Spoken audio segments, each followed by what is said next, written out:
Бидний болохоор сэлб сургуулийн суралцагчид намайг 12-ийн А ангийн суралцагч Чимбалар гэдэг. Намайг 12-ийн А ангийн суралцагч Амирлон гэдгээ. Намайг Солон гэдэг. 12 А ангийн сурагч халиун мөн энэ багийн ахлагч байна. Бид нэр энэ судалгаагаар анги болон дотоод орчны агарын чанарыг судалсан юм аа. Тэгэхдээ бид нар болохоор нүүр судлалын хий болон PM2.5-ыг голчлон судалсан.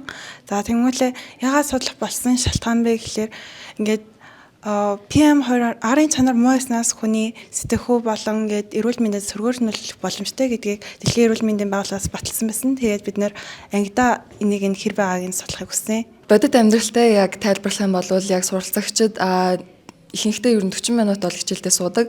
За энэ үед болохоор хүүхдүүдийн толгой өвдөх, бөхчмдөх, за тэгээд ер нь хөлрөх ч юм уу эсвэл бөөлж сүрэх ийм олон асуудлууд бол байдаг. За энэ асуудлыг болохоор яг юунаас улбаатай яг энэ асуудал үүсээд байна. Яагаад бага насны хүүхдүүд илүү олон цагаар ингээ хичээл орж байгаа талаар бол илүү судлахыг хүссэн байгаа. За тэгмүүлээ ингээд дотоод орчны агарын чанарыг судалсан гадаад улсын судалгаанаас бид нар ингээд харахад Дэлхийн эрүүл мэндийн байгууллагаас болохоор PM2.5 маш жижигхэн болохоор хүний уушиг руу ороод, уушны гүн рүү ороод маш олон төрлийн өвчнүүдийг үүсгэдэг гэдгийг судалсан. За энэ судалгааг болохоор өмнө нь зөвхөн бидхэд хийгээгүй. Өмнө нь Монгол улсад бол гэр хорооллын 5 сургуулиуд бол энэ туршилтыг бол хийж исэн байсан. За энэ болохоор ковидоос өмнө буюу 2019 оны 1 сараас 8 сар хүртэл бол 24 цагийн туршилт бол хийсэн байсан. За энэ судалгааны үр дүнд болохоор нийтдээ PM2.5 тэгээ PM10 гэсэн одоо яг хүүхдүүдийн эрүүл мэндэд ашигтай бус тийм зүйлүүдийг илүү илрүүлсэн байгаа.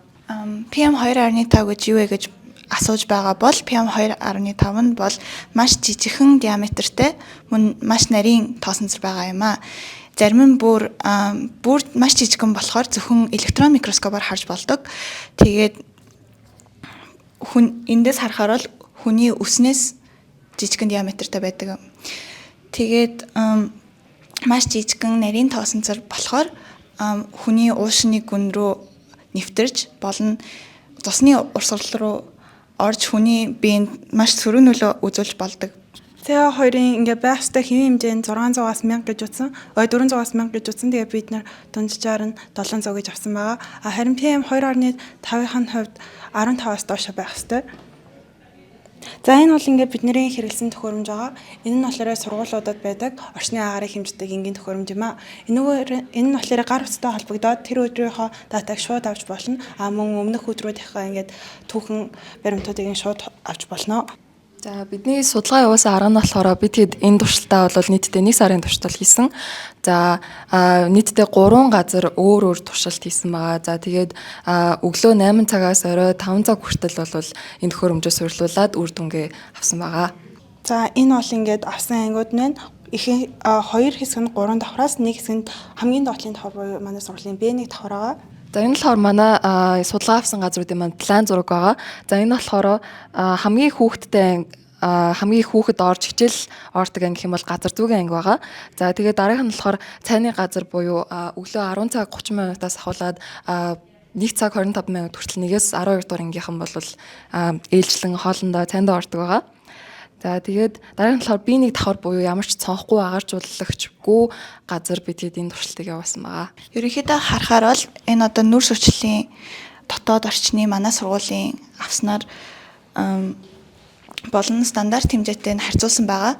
Ерөнхийдөө бидний олж мэдснээр бол хүүхэдтэй үед стандарт эрүүл хэмжээнээс маш илүү гарсан байгаа. Энэ дээр харуул энэ бол эрүүл хэмжээ. Тэгээд ерөнхийдөө хүүхэдтэй байх үед тэр хэмжээнээс маш дээшээ гарсан. Хүүхэдгүй үед хэвийн болон эрүүл хэмжээ рүүгээ буурж орсон байгаа.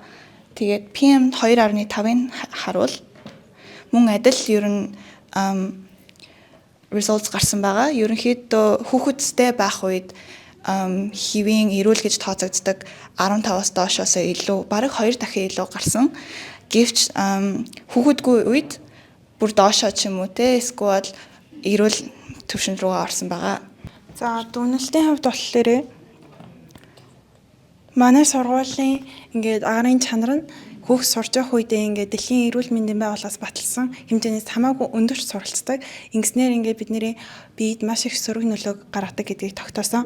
За тэгэнгүүтээ бидний ингээд нарийн дүгнэлтүүд бол энд байгаа. Тэгээд биднээс ингээд нэг юм шийдэл гарч ирсэн. Шийдэл нь болохоор 100 ингээд цонхондоо наана төхөөрөм, наана шүлтүр сулгах. За тэгээд өвлийн цагт бол цонхоо онгойлох юм бол Улаанбаатарт CO2 ихээр орж ирдэг болохоор харин чинь жоохон асуудалтай. Тийм болохоор цонхоо онгойлохгүй агаар чившүүлэх юм уу шүлтүрийн агарын шүлтүрийг ингээ ангидаа байлгах. Тэгээд тэрийг нэг цаг асаагаад 30 минут ингээд амраад голцов 11 цагаас 3 цагийн хооронд тавих ёстой утсан байгаа. Хамгийн доотлын Б1 давхрын анги болон 3 давхрын ангийг ингээс авсан гэсэн шүү дээ. Тэр үеүүдэд болохоор бид нар нэг ялгаа гарахгүй байх гэж бодсон чинь манай Б1 давхрын цонхон жоохон жижигэн байхгүй юу?